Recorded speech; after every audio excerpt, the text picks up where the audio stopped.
Street lighting here and around the rest of the city has to evolve with the latest technology. This creates a problem when it comes to keeping these older systems in service. We ran across a company that is introducing technology to help cities keep decorative lighting in place while reducing costs and improving safety. Let's hear more from one of the company's co-founders. This is Chin Tom Sanksy of Newswire L.A. and I am standing here today with Jim Terry, the co-founder of OV20.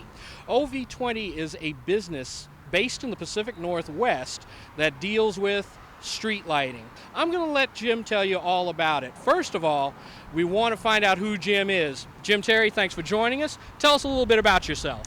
Thanks, Chin. I've been in the business for the last 15 years or so in the lighting business, but really I've been interested in street lighting most of my life.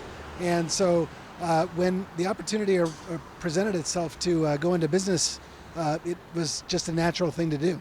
Tell us a little bit about OV20. OV20 Systems was founded when we had a conversation with some of our customers, and we kept hearing that they had these series circuits that they couldn't retrofit, that they were stuck with high pressure sodium or with old technology lighting, and that there was nothing they could do. And so we came up with an idea to improve and be able to retrofit those systems, and that's really what started the company.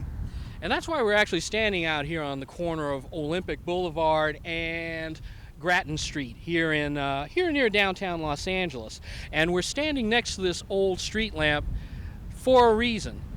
I'm wondering if you can show us exactly how your product would retrofit some system like this or a street light like this.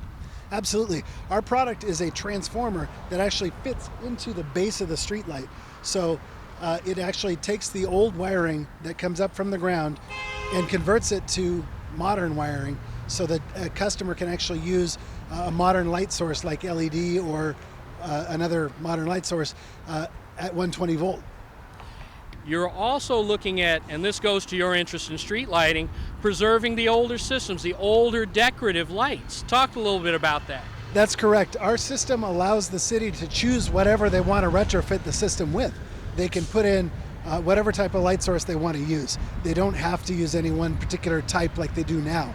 So it allows them to preserve older systems, to keep the old wiring in place, and to keep these old legacy systems running without having to do a complete replacement. What is this system right now, before you add the product?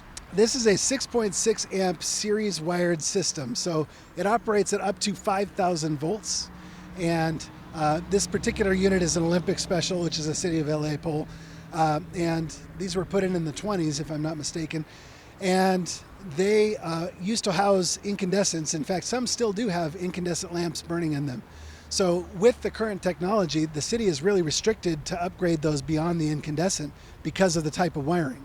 So our transformer allows the city to bypass the existing wiring to convert it to 120 volts so they can install whatever the heck they want. And this is really good for cities because most cities, not just Los Angeles, but many other cities around the nation, they are cash strapped. And give us a little bit of an idea of what they'd have to spend if they tried to refit, let's say, these older systems to fit the more modern, lower voltage levels. Absolutely. The cities that have these older systems, they actually have to go through a process that requires spending at least $5,000 per pole in order to retrofit these from the high voltage series system that are existing to a new 120 volt system. So by having this transformer, we're able to do that at a fraction of the cost. Now, when you say $5,000 per pole, the pole behind you would cost $5,000 to refit. In your estimation, since we're here in Los Angeles, how many poles like this are out there? In the city of LA alone, there are 37,000 lights that require this kind of retrofit. Wow, that is definitely a savings for the city. In addition to the cost savings, the power savings and the safety aspect. Well, the power savings is really up to the city. It depends on what technology they want to go with, but this gives the city the ability to put LED in a place where they've never had the ability to use LED before. So if they're upgrading from incandescent to LED, they could have 90% power savings using this technology. Now let me ask you very quickly, Give us an idea of what the difference is between incandescent, the HID, and LED, and why LED is so much better than what we're using now. Incandescent is the type of household light bulb that most people have in their homes. It's an old technology. It's what Edison invented back in the day, and the efficiency is really 10 to 15 lumens per watt, which is very, very low. HID, which is mercury vapor or high pressure sodium, ranges from 30 lumens per watt on up to about 90 lumens per watt, which that's been the state of the art up until about the last 5 years. But LED has surpassed all that, where it's up above 100 lumens per watt now. So the savings are really phenomenal with LED, and that's why the city has been converting the streetlights across town. All right. And one more aspect was the safety aspect. Tell us a little bit about that. Safety is key. The 6.6 amp series circuits that exist currently in the city have the ability to actually go up to as much as 5,000 volts if there is any kind of a break in the line. Our device actually isolates the secondary so that if there is ever any kind of accidental contact, the voltage would be much, much reduced, and the amperage would be much lower as well. So safety-wise, there's just a tremendous advantage to using this transformer. And come to think of it, we recently had a case here in Los Angeles within the last 1 or 2 years in which a street lamp, older street lamp, high voltage system was sheared off in the valley, and 2 women unfortunately died in that process.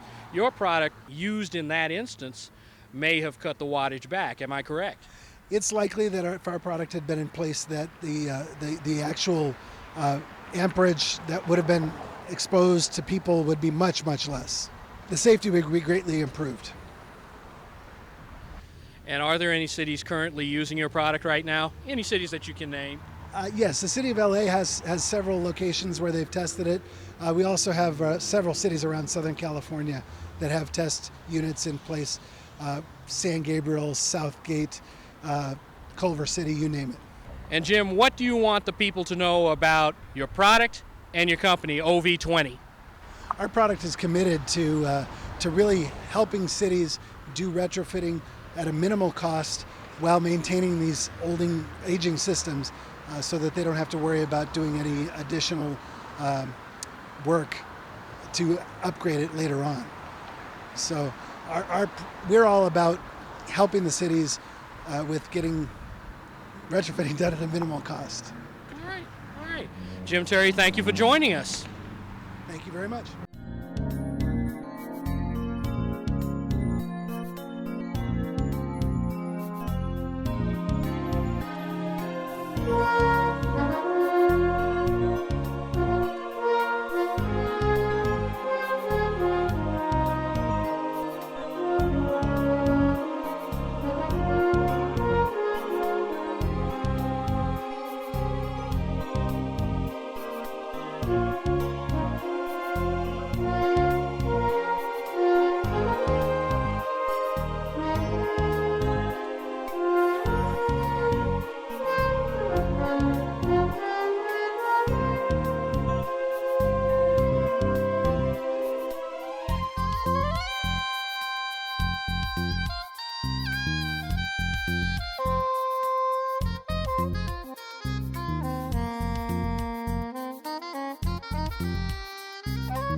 Stay tuned for more news on this Westlake Signal station.